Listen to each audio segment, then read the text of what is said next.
Okay, good afternoon to you. I guess it depends on where you are. Eastern time, 1 o'clock in the afternoon. So we'll just give a minute before we get started. Um, or if you're somewhere else in the world, good morning or good evening.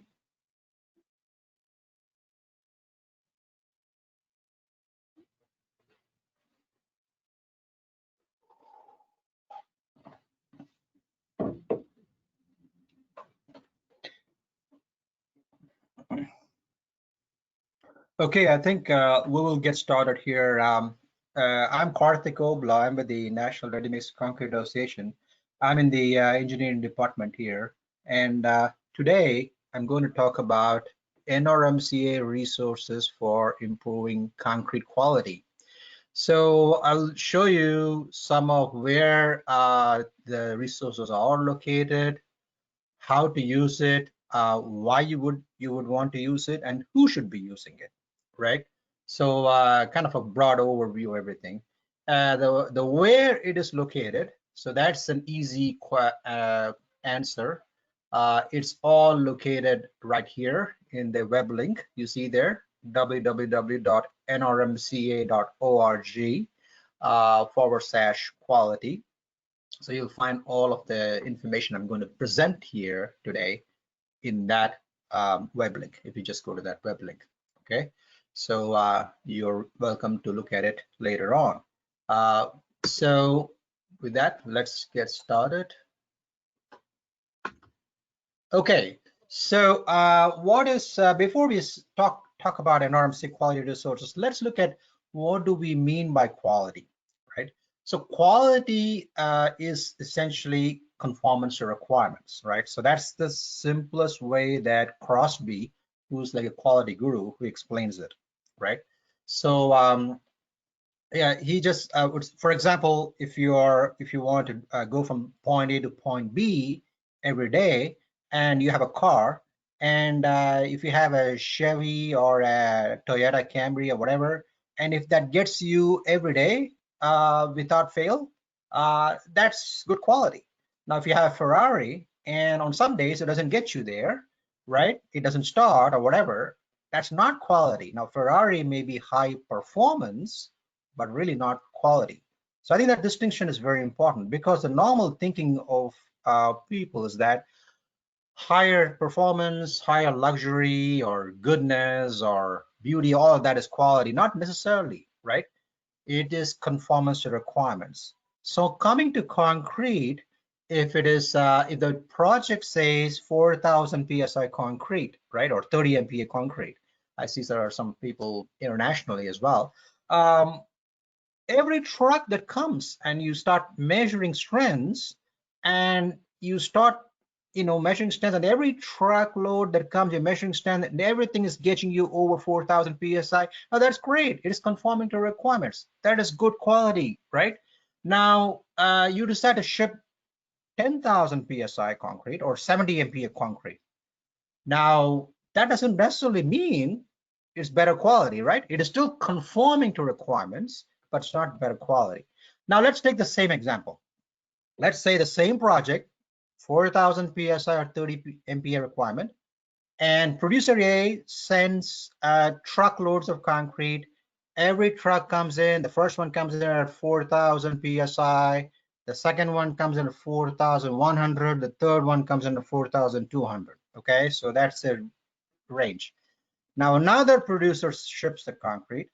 The first comes in at 4,000 psi, the second truck comes in at 6,000, and third one comes in at 8,000 psi.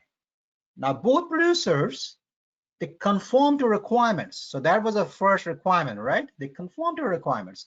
However, the second producer has issues because clearly it's a lot more variable. Because of the high variability in the concrete, he or she had to design the concrete at a much higher strength, that way increasing the cost. We'll cover that a lot more in depth later on, okay? So now, there's a Harvard study in 2008. They looked at companies that were certified according to the quality management standard, the ISO 9001, and those that did not. And they found that companies that are certified to the standards had higher rates of survival, higher sales, higher employment, higher payroll, and higher earnings per employee. Now, Uran, who's another quality guru, in 2010, he said, quality has a lot of benefits. Okay.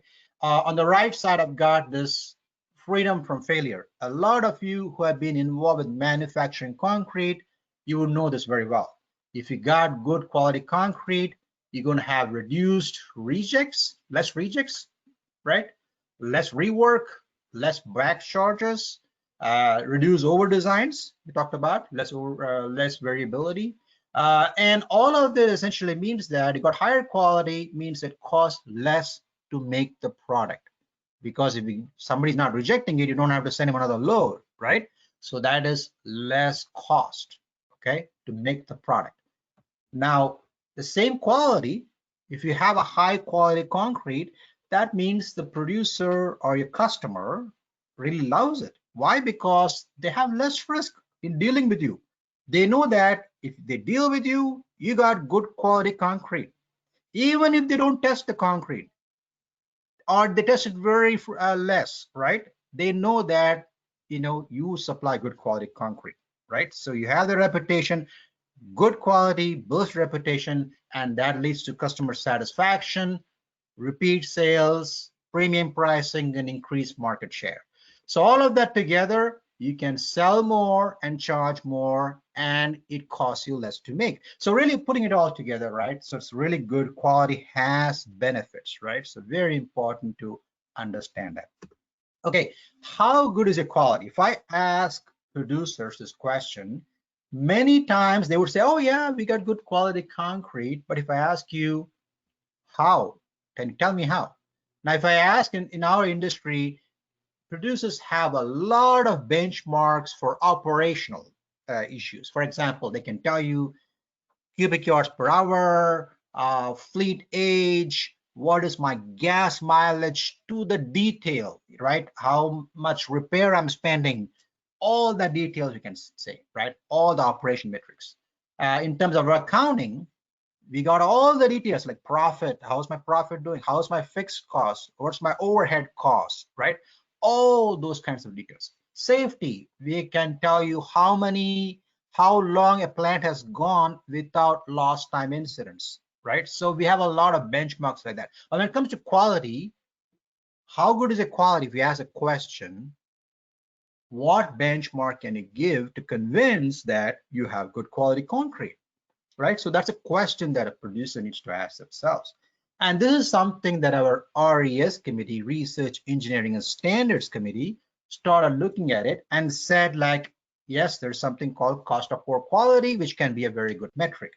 Now, what is this? This is not something new, by the way. This has been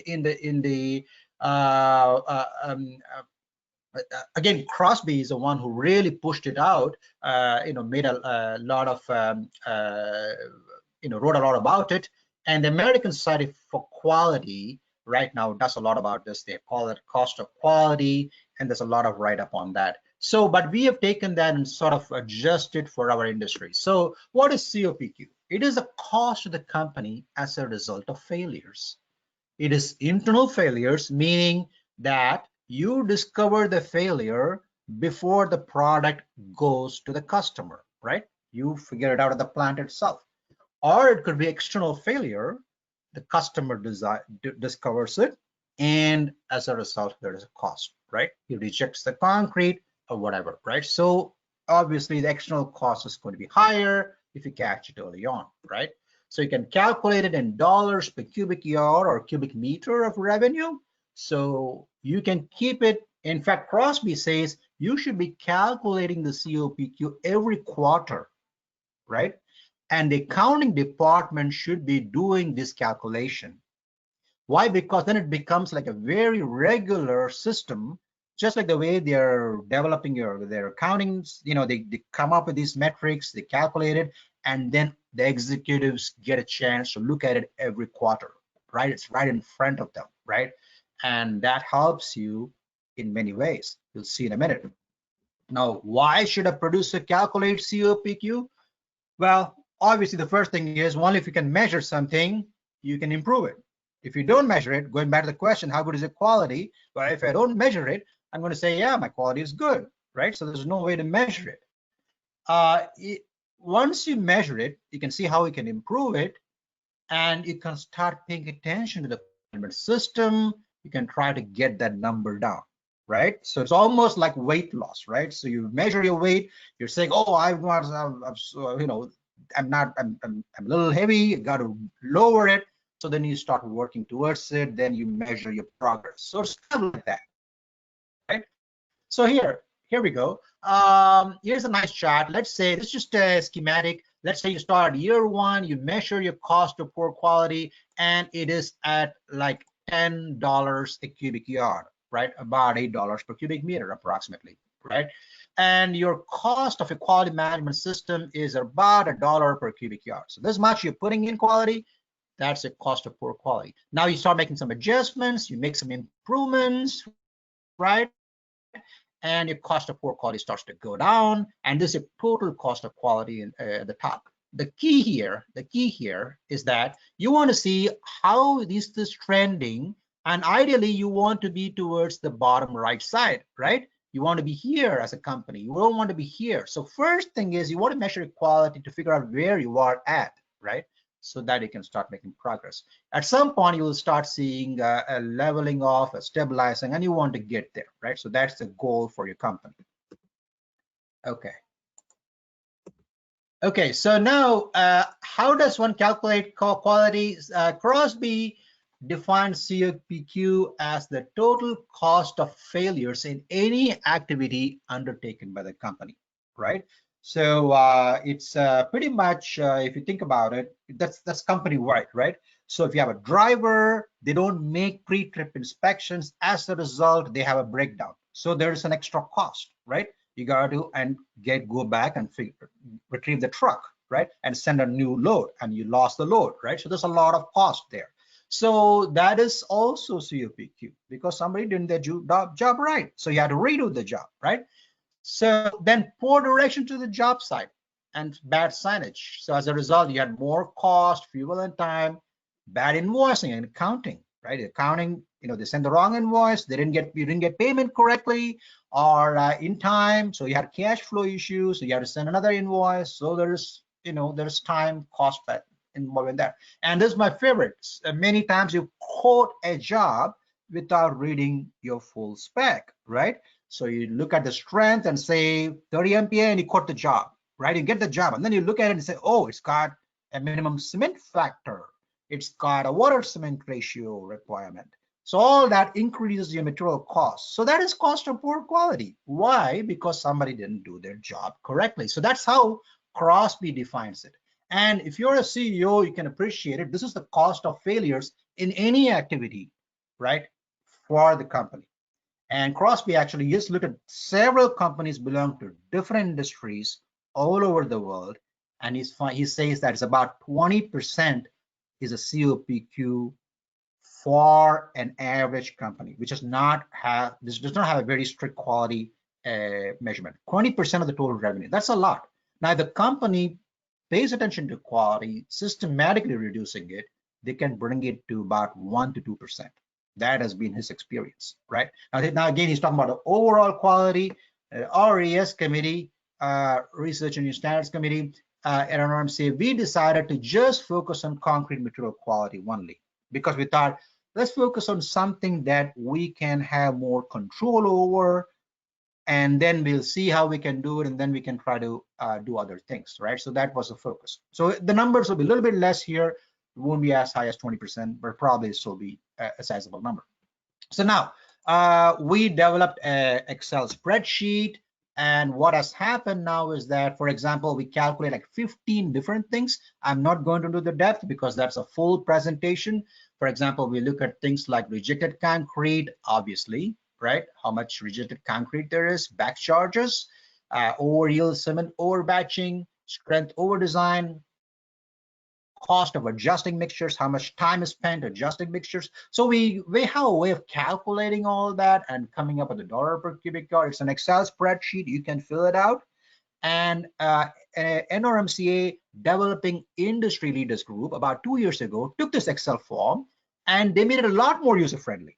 And this is the way it looks like right now. You can download it from the website. I'll show you the web link in a minute because I know some of you joined late. You can download the spreadsheet. You can plug in these numbers. And if you don't know how to calculate a specific thing, you just click on what is this. I'll take you to a place and I'll tell you how to calculate it. Okay. And I recommend that every company give it a shot, calculate your COPQ, figure out the whole. The aim again is not to get the lowest COPQ at the first time, right? Be truthful and get the right COPQ for your company. Then you can say where you are and try to start improving it with time, right? So that's the goal. So this is the link I said, nrmc.org/quality, right? And you can get the spreadsheet and this user manual. This is a short screenshot of the front page. It's a user manual. Basically tells you each of these 15 items and you know how you can calculate and so on. So that is COPQ, and we will go on to the next resource. So this is COPQ. That's the first resource I'm talking about today. The second resource is improving quality of acceptance testing. Now, our industry is a little bit unique, right? Many of the other industries, let's say you're going to buy a laptop, you go to a online nowadays, I guess, you buy it, and then it shows up and you start using it, right? And if you like it, if you like the brand, and then you will go ahead and buy that brand. So that is how things are used. Our industry is a little bit different, right? So we make the concrete at the concrete plant, we ship it to the job site. It takes about anywhere 1 hour, 2 hours, and so on. Somebody else, once it goes to the job, so somebody else has control over the truck. They do add stuff to it, right? And then the concrete is discharged. Somebody else tests it, and many times the quality may not be so great of the testing quality, right? And then you're judged based on those test results. So that has always been an issue for our industry. Unlike other industries, we've got all these steps that we have to go through, and it's been a challenge, right? Because of other people messing things up, we seem to get the blame. Now, let's look at some of these things. We will look at some codes and standards requirements for testing. Now, the codes and standards are very clear. They say the lab should meet ASTM-C 1077. What's 1077? It is a quality system for the lab. Okay, so you can look through this ASTM standard and see what it has. Very good standard. The codes say certified technicians should be making your specimens and testing it in the lab. Okay, it's very clear about it. The test report should be shared with all the stakeholders, and that includes the concrete producers. The testing lab cannot say, hey, I don't have a contract with you, concrete producer, so I won't share the results with you. So they have to share with everyone, right? So that's what the codes and standards say. Initial curing, that's a big problem in our industry, right? You make those specimens, cylinders, and you leave it at the job site for about 48 hours and then bring it to the lab for testing. And during that 48 hours, it can be 110 degrees or it could be 30 degrees Fahrenheit, right? Temperature could be all over the place. It's supposed to be within 60 to 80 degrees Fahrenheit. It is generally not, right? So there's a lot of things like responsible contractor and testing lab. Test report should have this information. All these things are actually in our codes and standards, but generally they may not be fully followed. Okay, so we have a checklist that you can go through it. You can use it as part of a submittal. You can use it. You can hand it out. You can use it as an educational tool, right? And we also have a full presentation, an hour-long presentation with the actual ACI codes and standards listed. Okay, I'll show you an example in the next slide, which you can give. You can take the whole presentation. Maybe you just take 10 minutes of it, right, and present it to an engineer or a contractor or a testing lab, right? Hey, say this is what the code and standards say, right? You got to give me the testing lab reports, right? So things like that, you can use it very well for local educational purpose. That is the goal of this, right? So this is one of the slides in that presentation. I'm not going to go to the depth because again, that's a full hour-long presentation. The basic, the ACI 318 code, it says testing agency should be qualified to 1077, certified techs are testing the concrete. The lab, the reports should be shared. And 301, with the spec for structural concrete, says within 7 days they should be shared, right? So it's got all this information. Great. Now, we also have this other article. I'll point that to you. A year and a half ago, we published this article in Concrete International magazine, and it's called Who's Watching Out for the Cylinders. It goes for a lot of different things. It makes a very strong business case why initial curing is a great thing. In actual dollars, it calculates things. And then it says, there's one gray area we found. The ACI standards may not be very well covering that part. We said the testing agency should be the one who should be responsible for the curing container, right? So we made that recommendation, and since then we made a lot of recommendations. The AIA master spec has incorporated a lot of those recommendations. The current AIA master spec has those things. Now, we also have this technology in practice sheets, TIP, where we cover a lot of these things about testing issues. Okay, so in summary, in this part, improving quality of third-party testing, we have got a lot of resources. We have a PowerPoint presentation, we have the checklist I showed you, the articles, publications, and you can download all of this same link that I showed you earlier, right? So that was my second one that I said. And there is one more. There's some new activity going. The Colorado Ready Mix Association has developed their program called the Concrete Testing Adherence Collaboration Program, CTAC program. What they do is that they have ACI certified people who could be producers or contractors. They would actually go and observe a testing technician testing the concrete at the job site. They have a series of questions, 4 questions. They have an app for it, and they will just answer simple yes, no, whether, for example, these are the questions, these are the results. Is a technician certified? How is sampling being done? Are they doing all the slump tests and all that correctly? How is initial curing requirements, right? Or do they have a thermometer there? Do they have things like a curing box there, things like that? So they capture all this. Once a month, they collect all the data. They have a database, and then they share it with their members, right? So right now there's discussions ongoing to see whether we can take this and make it more national. So that is still an ongoing discussion that we are having. So that is on the testing. Now let me move on to the next step, is educational resources. Again, this is the link I mentioned, nrmc.org/quality. We have this book on improving concrete quality where we go into a depth of a lot. I told you about that high variability. Where is that variability coming from? Is it material variability? Is my cement the cause? Is my aggregate or fly ash the cause? How good is my controlling water content? Is my water content all over the place? How do I get control of these things, right? What am I doing for temperature variations, right? How is my testing variability? What test should I be doing at the job site, right? Or the plant on a regular basis? What should I be testing? Should I be testing my aggregate? Should I test my cement? So there's a lot of these types of questions which are addressed, and the best way to get this information is we have a one-day course which teach. This is the agenda for the course. I teach it with another gentleman. His name is Kevin McDonald. He's got a lot of experience as a concrete producer doing this. So it's a very good course. I recommend. This is the variability I talked about. You want to go from a high variability concrete to a lower variability. So that's a very important element for quality. And if you do that, you can reduce your over designs, the excess in strength that you have to design it for, and that can really add to your cost savings. So now there's also this thing called technology in practice sheets, TIPs, right?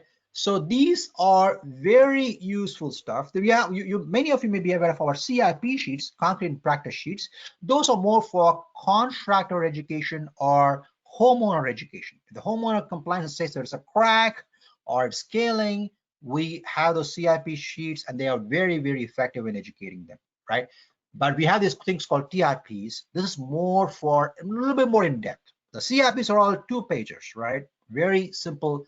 This is a little bit longer, 4, 5, 6 pages, but not too long. It's written in easy to follow language still, right? You don't need to be very, very proficient. This is for very good education for concrete producers, material suppliers, all of them can benefit. For example, we talk about maturity. How do you implement maturity? Drying shrinkage of concrete. If you have a spec for drying shrinkage of concrete, how do you deal with it? How do you make your mix? What's the testing variation? We go through a lot of those things. Very useful TIPs, right? So in addition, we have a lot of our lab research reports here at our link. All the research that has been done, at least the last 15 years, the main reports are stored there. You can download it and look at it. We have a very large number of older NRMCA POPs going back to the 50s and 60s. We still have figured out a way of getting that out and putting it out so that people can use that, but that's still there, right? So those are some of the things. We have some of the later, some of the ongoing ones. We have this week-long, what we call the short course, is a week-long course, 4-day course where we really get into how do you do mixture proportioning on all that. At the 5th day, we have a bunch of exams and you get certifications around it.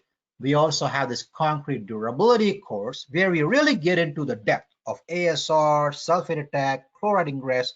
And as a matter of fact, this is ongoing right now.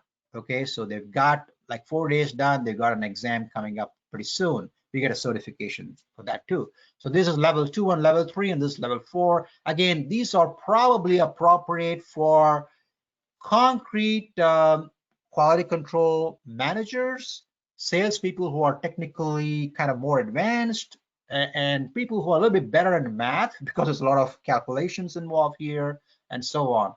Probably not a good idea for beginners. I wouldn't definitely not send beginners here. I probably wouldn't send drivers and people who don't have a lot of education to these courses. Okay, we do get people like that, and they have difficulty. We have seen that happen. Now, I would say for them, this is probably course probably better. Concrete 101. This is very good, even for accountants and all kinds of people can benefit from that. It just talks about what is cement and how cement is used and all that kind of stuff. There's also have another 1-day course where we go into concrete specs, low strength problems on some metals. Okay, what is in the building code 318, 301 spec for structural concrete, C94 spec for ready-mix concrete ASTM. What should a ready-mix producer know from all these standards? What is the important information they should know? How do you deal with a low strength problem? How to figure out who's responsible? How do you do a mix and middle? How do you improve specifications? So all these things are covered. The next 1-day class is scheduled in October in Nashville, Tennessee. Watch out for this space. This may very well be online. We don't know yet, but we normally do it twice this year, right? It's twice a year. The improving quality class also twice a year, this twice a year, this twice a year. But most of our courses are twice a year. Okay, so those are the educational resources for quality publications and all that. Now we have specifically something on quality documents. Now what are these? So we have something called how do you develop a quality management system or a quality manual? Now this is a very, I would say this is probably appropriate for a producer who has a lot of experience, who's been, has supplied concrete to a lot of projects. So this has been written to be consistent with the ISO 9001. So it goes into a lot of those details, like 15 different things. On the right, you can see management responsibilities, customer focus, purchasing, all those things, measurement analysis and improvement, all that. And we have the actual quality manual. Remember, quality manual is the documents which kind of explain all the quality practices in the company, right? So quality management system is the overall actual stuff you're doing, like you're going measuring moistures as part of your quality management system, right? So part B, there's a part A. The actual quality manual is only like 60 pages long. So, but if you open this link, it's like 260 pages. That's a lot. So don't get frightened by that. The actual manual is only 60 pages. There's a sample quality manual where an actual producer will say how to fill those things.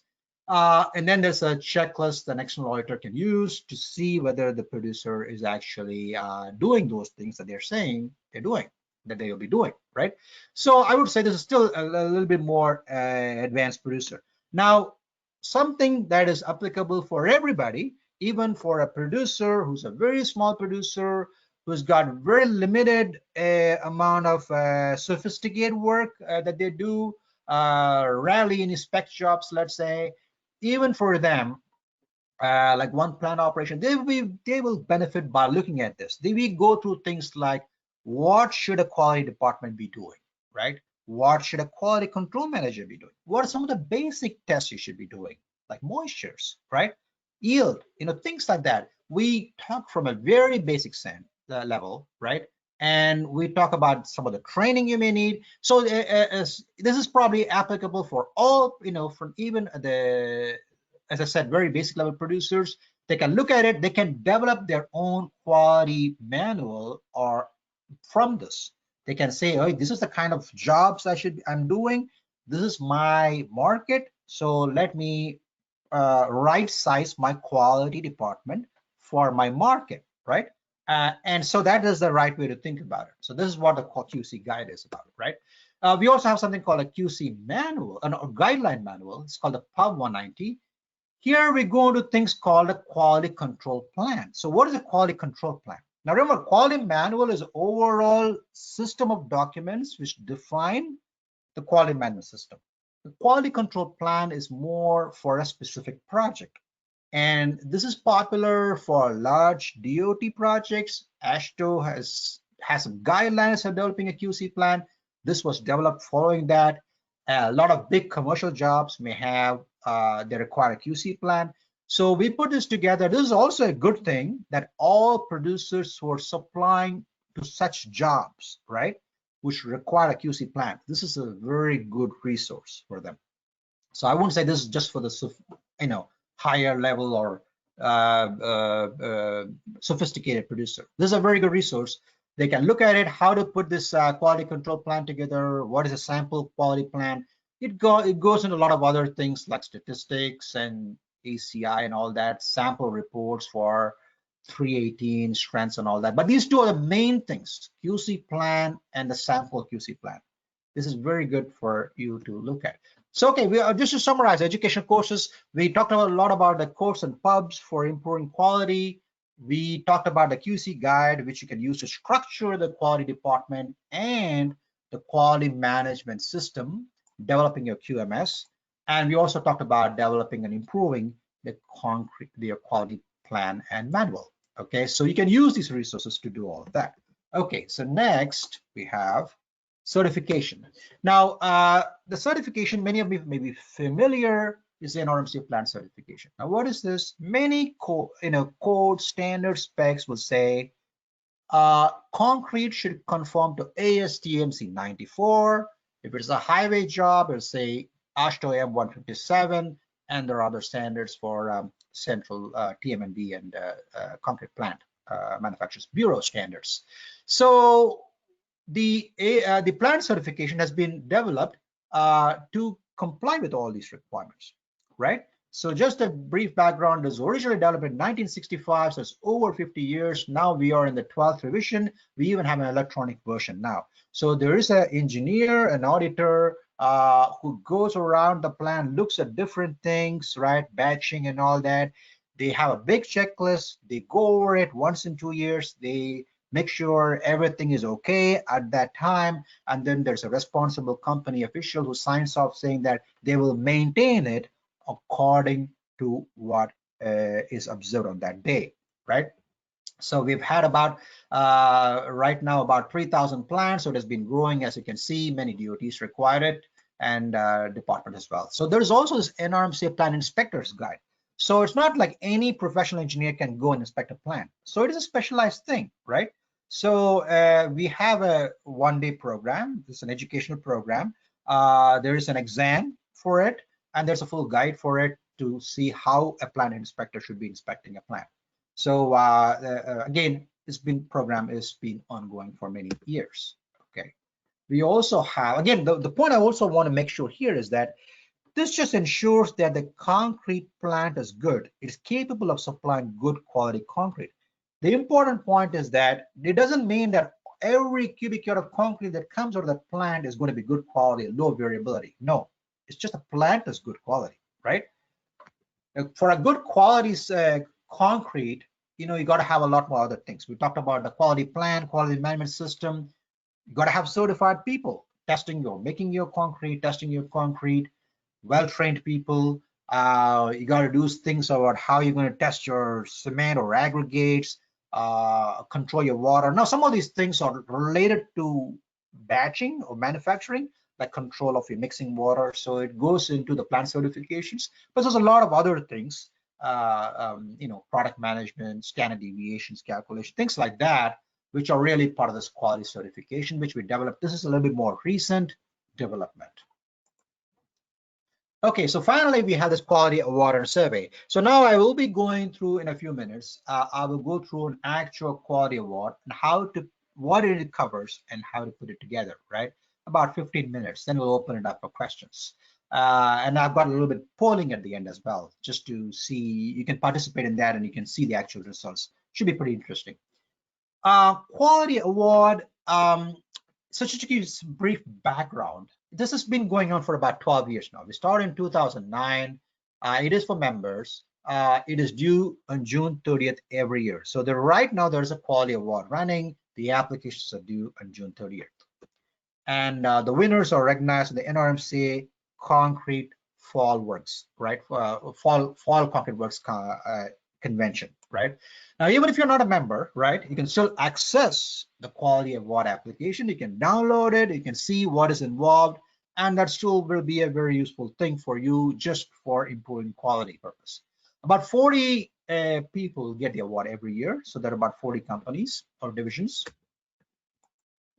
So you can enter a division as well.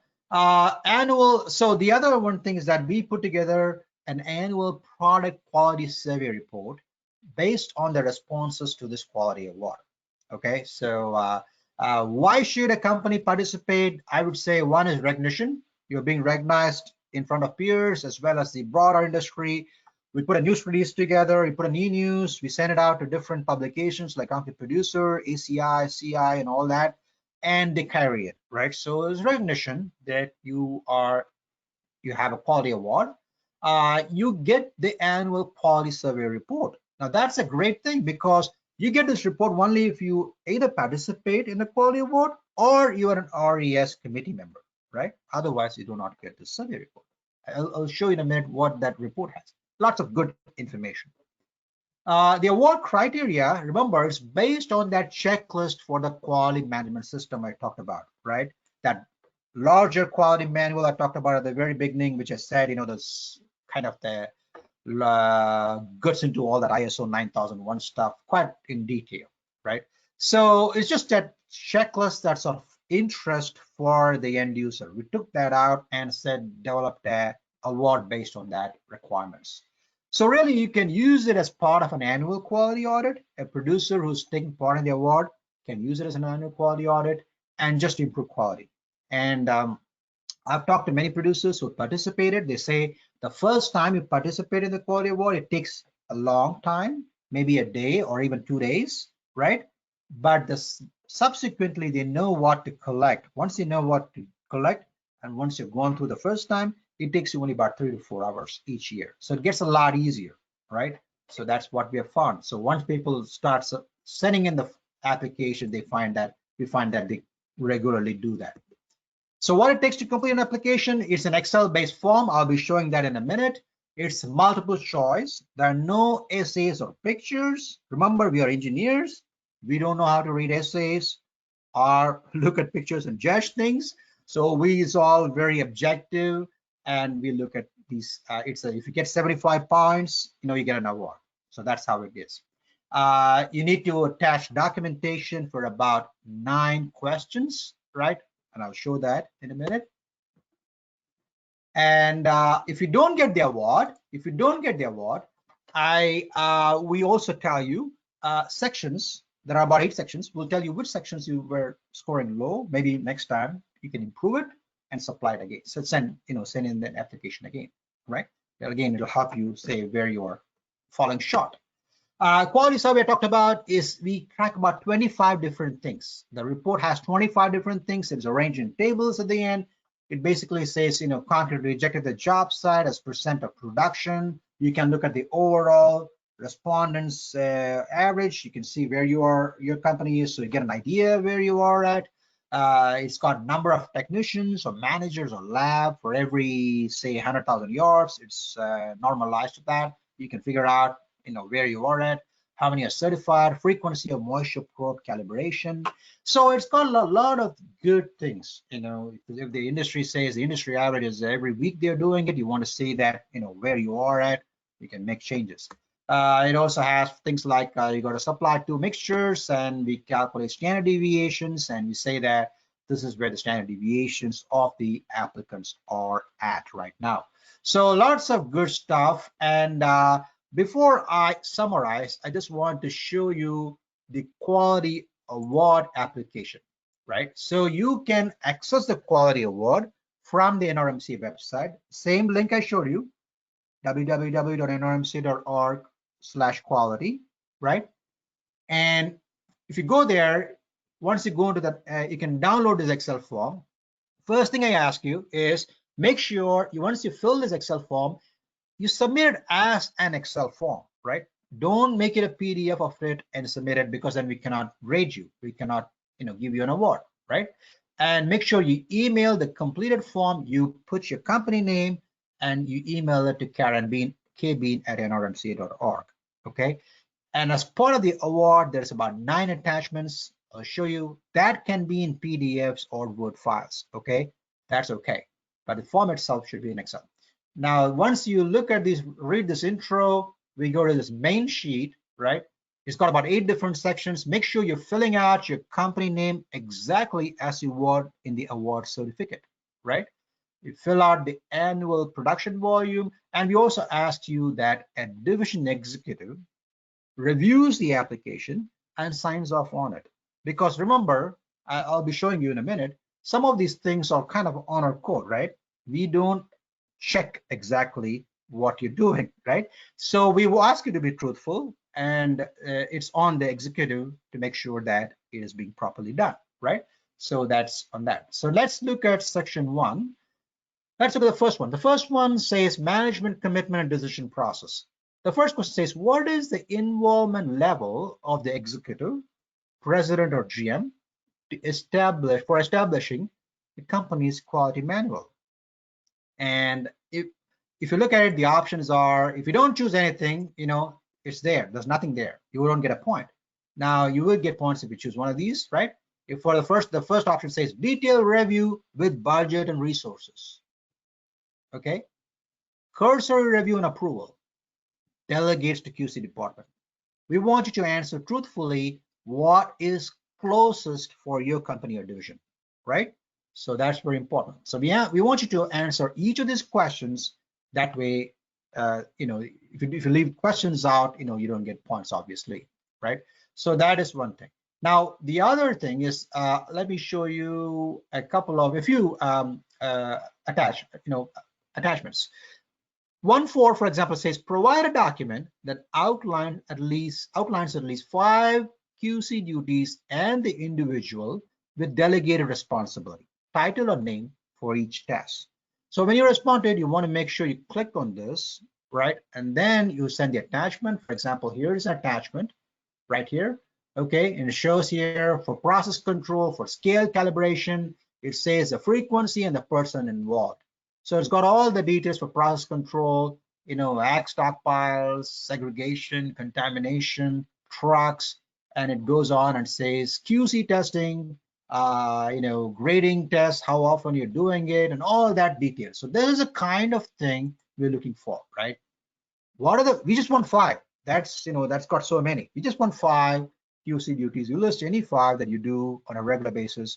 Who's responsible, right? Title or name. Then we say which of these items, 1.7 says, which of these items are measured by a company representing a quality benchmark. Now remember, here we're looking at a very quantitative metric, right? So we ask you a few things, standard deviation, rejected loads, click on any of that. Sometimes it says choose all that apply. Make sure you read that. And if you do all of it, you can click all of that, right? So, but we want to say 2 things that you said you are doing. We want to see documentation, right? So here is one producer says Let me close the other one. One producer says, they're tracking percent of batches and tolerance, and they're looking at on a monthly basis, January to December, and they're looking at all the plants in that division. They can see that they got a limit. 96% of batches should be in tolerance. That's their internal quality benchmark, right? They're finding that most of their plants are doing good. There are some that are not doing so good. So maybe that will be part of a quality audit. That's, I said, mentioned how you can improve quality. So that's how this thing works, right? So they can look at and say, hey, this is where I need to be spending time on, right? So that's one thing. The other thing that the same company said is they start looking at compressive strength standard deviation. And they have a limit saying 450 psi is their benchmark. They want all the plants. They've got a system where all the plants are testing concrete on a regular basis. Maybe they are testing the same concrete mix every week, right? Or several times a week. And they are measuring the standard deviation. You can see that the numbers are varying. Some numbers are higher, so they can start looking at that. Okay, so that is the way we track these two things. So let's go back here, and so this is section one. Section two is about customer focus. Now, if you look here, some of these things have multiple choices. Make sure choose all that apply. Make sure you're filling whatever is closest to your company, right? So here it says, section 2.5 says, attach your completed complaint resolution form showing an example of how you resolve a customer complaint related to product quality. And if you go here, the company says on April 17, remember, this is also important. We look at the dates too, right? So if you don't want you to be sending us stuff that's 5 years old, you're sending it every award, we don't want that. We want you to be sending it in the last 12 months, right? So it says, received a complaint of surface cracking of concrete placed on such date. It says, Billy went to the site, determined the cracks were plastic shrinkage cracks. The customers were adding up to 60 gallons of water per truck, and trucks were 6-yard loads. Cracks appear to be a combination of plastic and drying shrinkage. Evaporation rate was 0.2 at noon, continued to rise to 0.38. That's pretty high, right? That could suggest plastic shrinkage cracking. So it says educate the customer on the dangers of water addition, and that's a resolved date as well. So this is a very nice systematic way where they got a complaint, they investigated it, and they resolved it. Sometimes I get submissions which would say, oh, somebody's complained about something, we get the money, right? So that's not a good way of resolving. Maybe that's how you resolved it at that time, but from a quality perspective, you did not, it was not a proper way of addressing the problem. Okay, so clearly this would deserve, you would agree with me, this would deserve more points than the other response where somebody said, oh, we just give the money, right? Okay, so the next question, section 3 is all about human resources. This has all its training and things like that. 3.2 talks about the QC manager's duties, which is fairly straightforward, so I'm going to skip that. Section 4 is about production facilities and equipment. Okay, so this is kind of the plant certification type stuff, right, that we talked about earlier. 4.4 has got this stuff. It says frequency at which cementitious materials batch weights are out of tolerance. Okay, and it's got some options. Says, oh, batch records are seldom reviewed. We rarely look at it, right? Another option is 1% or less. In other words, if I wanted to batch 1,000 pounds, a kilogram of cement, I'm within plus minus 1%, right? So that's my accuracy. Okay, so plus 1% or less. Greater than 1%, but less than 3%, or 3% or less, right? So these are the options. And attached to consecutive batch records showing target and actual weights of cementitious materials for full loads, right? Greater than 4 cubic yards. And here is what a company sent here. You can see here, this sent that information here on May 1st, 2019, 9:32 is a batch start time. So I can look at their delivery ticket, right? And it says here, the cement was supposed to be, let's see here, type 2 cement is 2140 pounds, and they batched 2153 pounds. So it was within 1%, was actually 0.6% less. So that's great. They're within what they said they would be. And the next, there's another batch ticket at 942. Remember the previous one, 932. We set 2 consecutive batch records. So that looks consecutive. And here you have a cement. Again, it says 2040. Again, they were able to batch 2153. Those 2153 was a target. They batched 2040 under 1%. So again, they are within the tolerance. Okay, so that's kind of what we want to see. Okay, let's look at the next option. Section 5 is my materials management testing. So what kind of tests are you doing for cement or aggregates and so on? Cementitious quality control, we say, choose one or more of all these. You say maintain mill certifications, review 917, strength variations and so on. And we want to say, we click that, we want to see what you're tracking, right? So if you look here, this particular company says they're tracking the cement 917 report. That's one of the best things in terms of cement quality evaluation you can do, because a cement producer does 917 10 times a month. Every 3 days they're running a test, so you can get a good idea of how the cement strength is changing.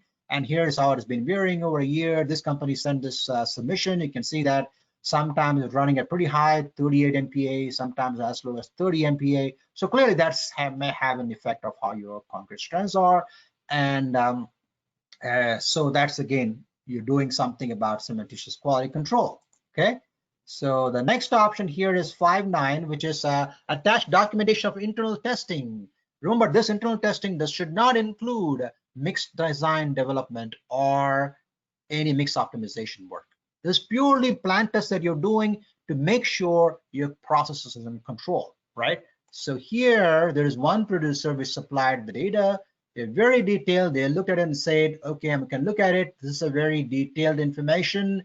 It's got dates from May 1st to May 31st, and they've got things like time of patching, ticket number, slump, air, temperature, density. They've been measuring it almost looks like every day, right?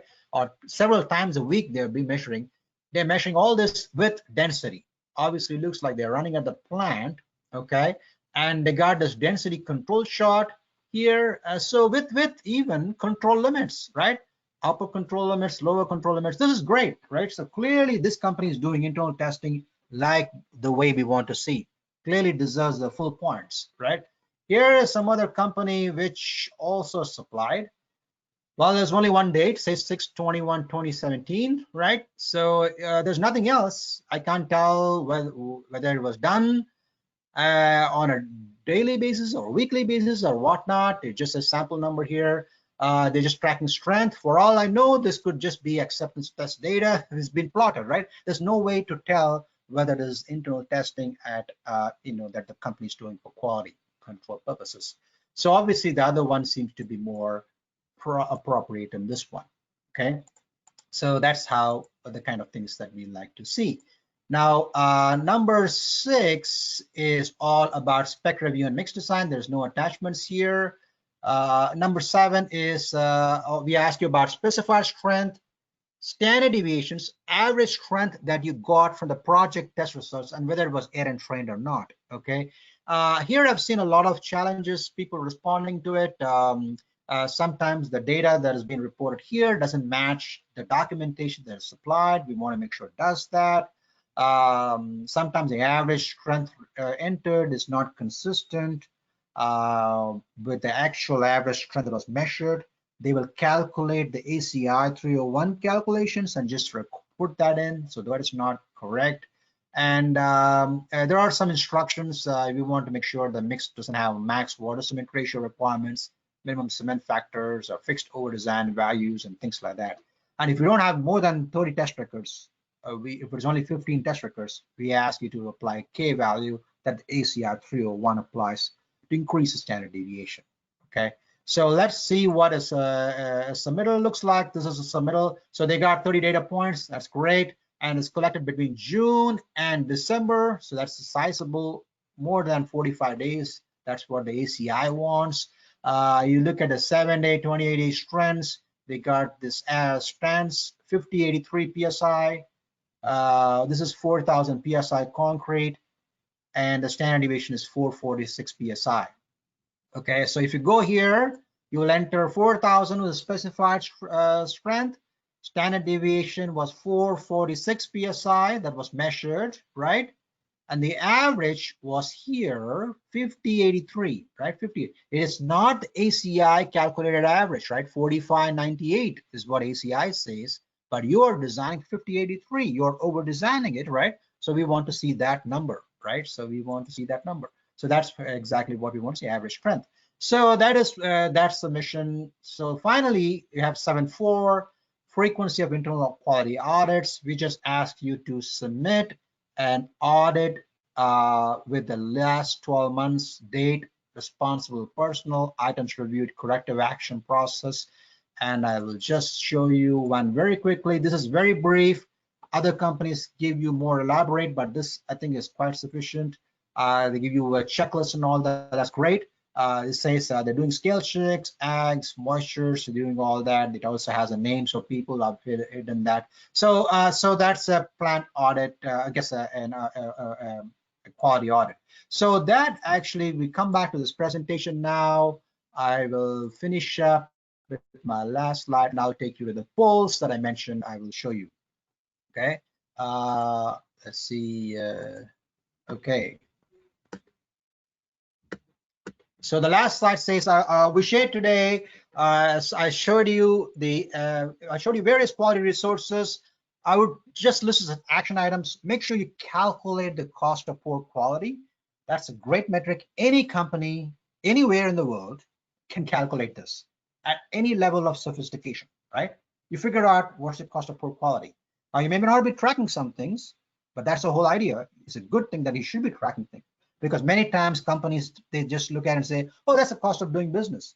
Well, it may not be the cost of doing business, right? If you pay attention to quality, maybe it's not that, let's say, that case. We said conduct local educational events to improve acceptance testing. We gave you resources like checklists and presentations and publications and all that. We have a lot of courses and pubs. You can learn tips to improve quality. You can structure your quality department and develop a quality management system. You can improve your quality plan and manual. We have documents for that. You can get plant and quality certifications. You can apply for this award and use a quality survey. Again, that helps to improve quality. So I really showed you a lot of stuff in the last hour or so, 58 minutes, 57 minutes exactly. We want producers, obviously, to use these resources. That's the whole idea. We have all these resources, and I'm not sure it is being fully utilized, right? So we want you to all to use it to the maximum and let us know what we could be doing more, right? So with that in mind, I have two polls which directly go to these questions, right? Let me just go to the polls, and then I'll open up for the questions. Got Colin Lobo who's monitoring the questions. The first poll is, let me see if you can see it. Colin, can everybody see it? Yes, Karthik, we can see it. Okay, the question says, choose two quality sources that have been useful to your company. You can choose any two, and you can see the first choice is cost of poor quality. The second choice is improving quality of acceptance testing, educational resources to improve quality, plant quality certification, and quality award survey. You're just saying, you heard of 5 things, and you've used some of these things already, and this has been useful for you, for your company. Just want to get an idea. So let's give it another 15 seconds. You can see the numbers changing. That looks interesting. I don't know if you all can see it. Colin, are you able to see it? I will read it out. Just give it another. We don't see anything. You don't see anything? Okay. I don't think the audience can see anything. Okay. It says, okay, maybe if we close it, it will show it. Now can you see it? Oh, I can share it. Okay, share. So can you see it now? Yes, we can. Okay, so 37% said cost of poor quality, 40% said improving quality of acceptance testing, this educational resources to improve quality, that was 74%. Plan quality certification, quality award survey was the last. Okay, so that's a good idea. That's good to know where people are quite interested. So the second poll I have is, oops, I don't want to go there. Let's see, the second poll I have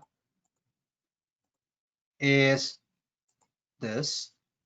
What should NRMCA do to increase concrete, to improve quality, to increase quality level, I guess? Name two, pick two.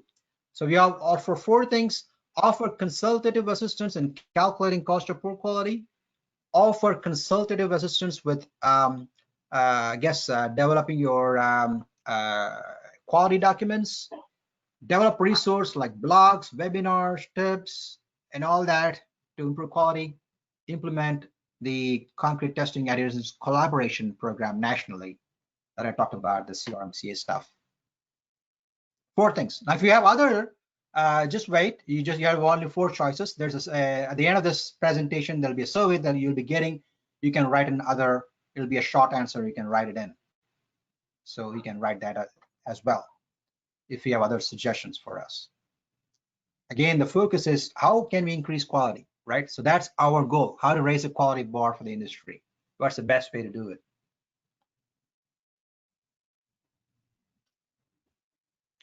Okay, so that's about a minute. So I think I will go ahead and close the poll. 64% voted, so there's a lot of good participation. That's good to see. I will close the poll and I will share the results. And looks like 37% said offer consultative assistance in calculating COPQ. 57% said offer consultative assistance with, developing those quality documents. Developing resources, blogs, webinars, 74%. So that seems to be the biggest thing that has caught on. And implement CTEC nationally was 34%. So that's a little interesting to see that. But that's all the polls that I had, and we're right at 1 hour. And if you have any questions, I'm sure we can do that. Colin? I guess there was a request for handouts of the presentation. Okay, I think we can do that. We can develop handouts and of this presentation, and we can share it with you all the attendees. If anybody has any questions, feel free to write it in the chat.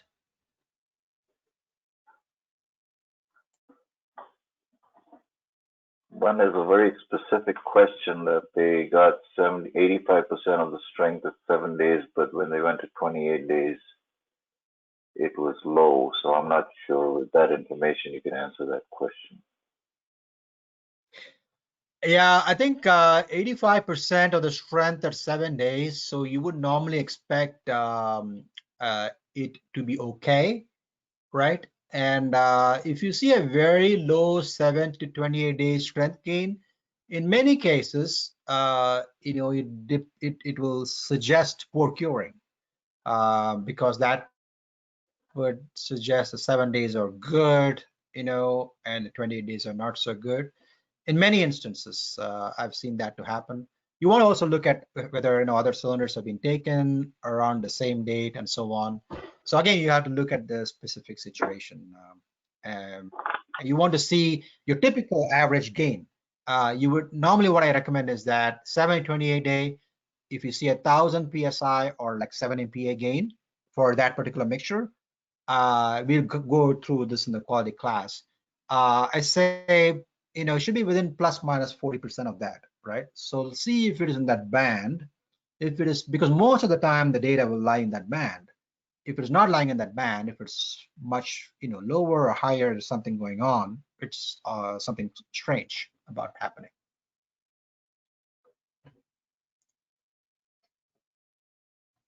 I'm not sure there's any other specific question that you can answer. Okay, sounds good. So this session was recorded. I probably should have mentioned, but I think it's just my video. I don't think I think it's just a presentation with the voiceover. I'll be happy to share a link with all the attendees. I know more than 100 had registered, about 70 or so were here. There will be some who would like to see it later on. You all can take a look at it. And if you have more questions later on, feel free to send it. Okay, feel free to email me, and I will be happy to respond. Okay, and with that, if there are no more questions, we can draw this webinar to a close. And thank you all for the input. And as I said, there will be a short 3-question survey, and just take a minute or two to answer those, and that will help us improve quality. That's our whole thing, how to raise a quality bar of concrete. Thank you very much.